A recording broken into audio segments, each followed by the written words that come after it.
Assalamualaikum warahmatullahi wabarakatuh. Selamat sore. Saya sedang berada di Masjid Al-Aqaba 1 Palembang, PT Pusri.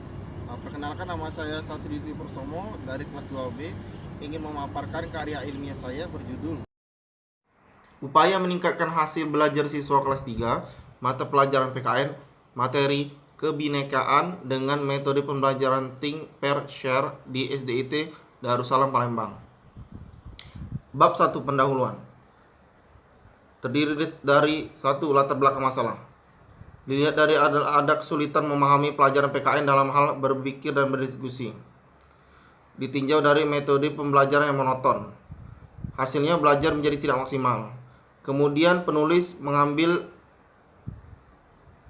penerapan metode Think, Pair, Share.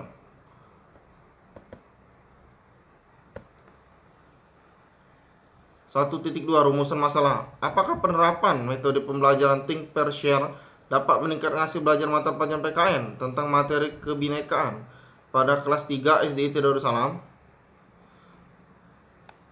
1.3 Tujuan penelitian perbaikan pembelajaran. Untuk meningkatkan hasil belajar siswa kelas 3 SDIT Darussalam Palembang dengan menerapkan metode pembelajaran Think, Pair, Share pada materi kebinekaan. 1.4 Manfaat penelitian perbaikan pembelajaran, yaitu ada 3. Pertama, bagi guru, yaitu mendapatkan pengalaman belajar yang aktif, menarik, dan menyenangkan, sehingga dapat meningkatkan hasil belajar PKN. Yang kedua, bagi siswa, memperoleh pengalaman aplikasi metode pembelajaran Think, Pair, Share dalam penelitian dan dapat meningkatkan kualitas pembelajarannya. Yang ketiga, bagi sekolah, dapat meningkatkan kualitas pembelajaran PKN. Bab 2, kajian pustaka. Pengertian PKN. Berdasarkan Depdiknas pada tahun 2007, PKN merupakan mata pelajaran dengan visi utama sebagai pendidikan demokrasi yang bersifat multidimensional. Tujuan PKN adalah untuk membentuk watak atau karakteristik warga negara yang baik. Ruang lingkup kompetensi dasar dan IPK PKN, yaitu yang pertama, memahami kekhasan pada bangsa Indonesia seperti keberagaman suku, keramah tamahan, dan kekayaan alam. Indikatornya adalah dengan cara mengidentifikasi keanekaragaman di dalam masyarakat. Kemudian selanjutnya menyajikan materi yang berhubungan dengan keanekaragaman seperti baju daerah, lagu daerah, dan bangunan khas. Indikatornya adalah mendiskusikan makna dari kekhasan bangsa Indonesia, khususnya kebinekaan. Metode Think, Pair, Share terdiri dari 3 bagian, yaitu Think, berpikir, Pair, kemudian yang terakhir adalah Share, berbagi.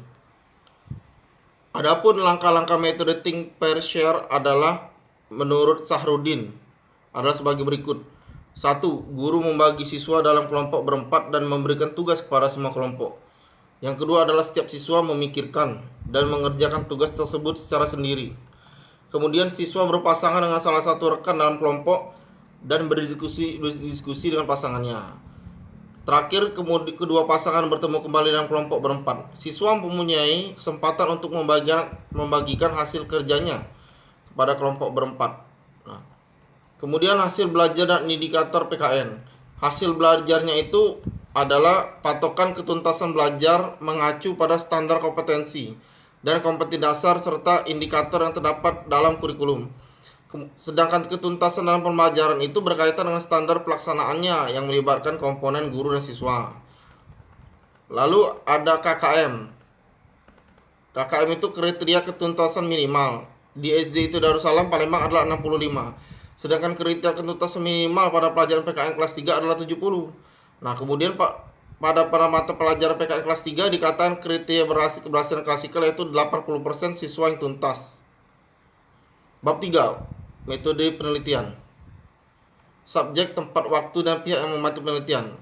Subjeknya itu siswa kelas 3 SDIT Darussalam Palembang yang berjumlah 28 orang, 13 orang siswa laki-laki dan 9 orang siswa perempuan.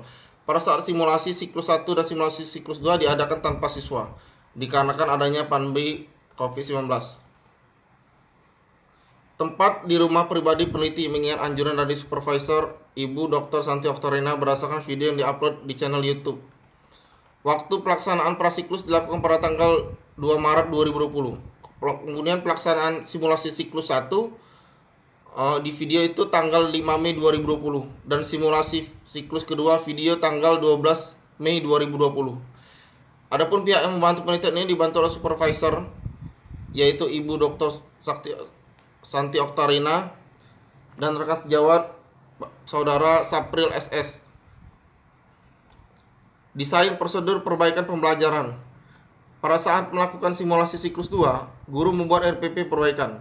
RPP yang dibuat masih dalam pokok bahasan yang sama, akan tetapi materi yang berbeda. Namun tentu saja pelaksanaan berbeda dengan pelaksanaan siklus 1. Pada kegiatan inti, RPP simulasi siklus yang akan dilaksanakan sudah menerapkan model pembelajaran think pair share yang digunakan untuk memecahkan permasalahan yang dihadapi. Pada kegiatan akhir, guru membuat kesimpulan, lalu guru memberikan penugasan kepada siswa. Pelaksanaan RPP simulasi siklus 2 dilakukan pada hari Senin, 12 Mei 2020. Tanpa ada siswa karena pandemi COVID-19. Guru melakukan simulasi siklus 2 dimulai dengan melakukan apersepsi. Kemudian guru memberitakan tujuan pelajaran. Setelah itu guru memberikan motivasi kepada siswa manfaat dari proses belajar. Lalu guru memberikan materi dan membimbing siswa dalam proses pembelajaran menggunakan metode think pair share. Selanjutnya pada langkah akhir, guru melakukan kegiatan menyimpulkan, melakukan evaluasi dan refleksi, serta pemberian tugas. Kemudian desain prosedur perbaikan pembelajaran siklus 1. Kegiatan simulasi siklus 1 ini dilakukan pada hari Selasa 5 Mei 2020. Guru memulai pembelajaran sesuai dengan kegiatan awal, yang antara guru mengkondisikan siswa untuk siap mengikuti pembelajaran.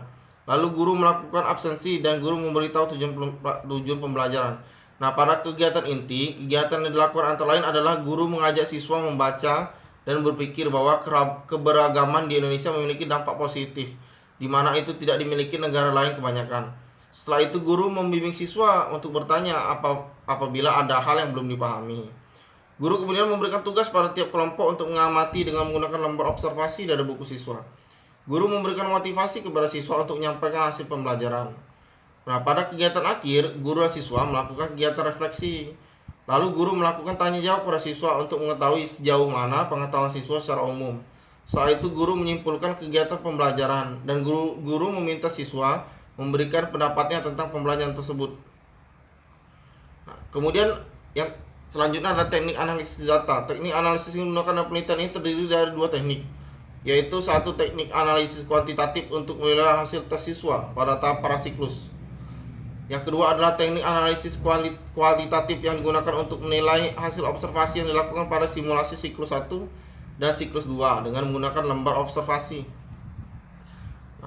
Bab 4, hasil dan pembahasan. Terdiri dari beberapa bagian. Yang pertama adalah deskripsi hasil penelitian perbaikan pembelajaran siklus 1. Pelaksanaan penelitian ini, simulasi siklus 1 ini dilakukan pada tanggal 5 Mei 2020 di rumah pribadi peneliti sesuai anjuran supervisor Ibu Dr. Santi Oktarina melalui channel YouTube beliau tanpa ada siswa, mengingat situasi tidak kondusif karena adanya pandemi COVID-19. Pada mata pelajaran PKN dengan materi kebinekaan dengan menggunakan model metode think pair share. Dalam melakukan penelitian, peneliti diamati oleh rekan sejawat Saudara Sapril SS dan supervisor Ibu Santi Oktarina sebagai pengamat untuk mengamati simulasi siklus ini. Berdasarkan evaluasi yang dilakukan pada simulasi siklus 1, ada beberapa kelebihan yang sudah dilakukan guru dalam pembelajaran. Kelebihan pelaksanaan simulasi itu yaitu satu, kegiatan sudah berurutan yang terdiri dari kegiatan pembuka, inti, dan penutup. Yang kedua adalah suara sudah terdengar jernih dan jelas. Yang ketiga adalah gambar video simulasi tidak bergoyang-goyang. Materi sudah sesuai usia anak didik. Kemudian materi sudah sesuai dengan pelajaran PKN. Media belajar menarik dan jelas. Adanya papan tulis. Nah, kemudian yang terakhir ada kualitas video sudah cukup jelas dan durasi video sudah sesuai berkisar 5 menit. Kemudian selanjutnya adalah deskripsi hasil penelitian perbaikan pembelajaran siklus 2. Pelaksanaan penelitian simulasi siklus 2 ini dilakukan pada tanggal 12 Mei 2020 masih di rumah pribadi peneliti sesuai anjuran Ibu Dr. Santi Oktarina tanpa adanya siswa, mengingat situasi tidak kondusif karena adanya COVID-19. Pada mata pelajaran PKN dengan materi kebinekaan menggunakan metode think pair share. Dalam melakukan penelitian ini, peneliti diamati oleh rekan sejawat, yaitu Saudara Sapril SS sebagai pengamat untuk mengamati siklus 2 ini.